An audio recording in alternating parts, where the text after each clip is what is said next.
పట్టుకుని మహానుభావుడు అడుగు తీసి అడుగు వేస్తూ వస్తూ పెద్ద గర్జన చేస్తూ తల ఇలా ఊపితే ఆ కేసరములు తగిలి దేవతలు విమానంలో వెడుతున్న వాళ్ళు భ్రంశమై విమానాల్లోంచి కింద పడిపోయి ఆ మేఘములన్నీ కొట్టబడి పర్వతములన్నీ ఘూర్నిల్లి సముద్రములన్నీ పొంగిపోయి భూమండలమంతా కలత చెంది స్వామి నరసింహావతారం వచ్చింది. ఇప్పటి వరకు విష్ణుమూర్తి ఉగ్రతత్వాన్ని పొందనటువంటి వాడు అపారమైనటువంటి కోపంతో తన యొక్క పరమభక్తుడైనటువంటి ప్రహ్లాదుణ్ణి హిరణ్యకశపుడు నిగ్రహించాడన్న కోపాన్ని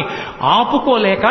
ఉగ్ర నరసింహావతారమై వచ్చాడని లోకమంతా భీతిల్లిపోతే 33 కోట్ల మంది దేవతలు ఆకాశంలో నిలబడి స్తోత్రం చేస్తుంటే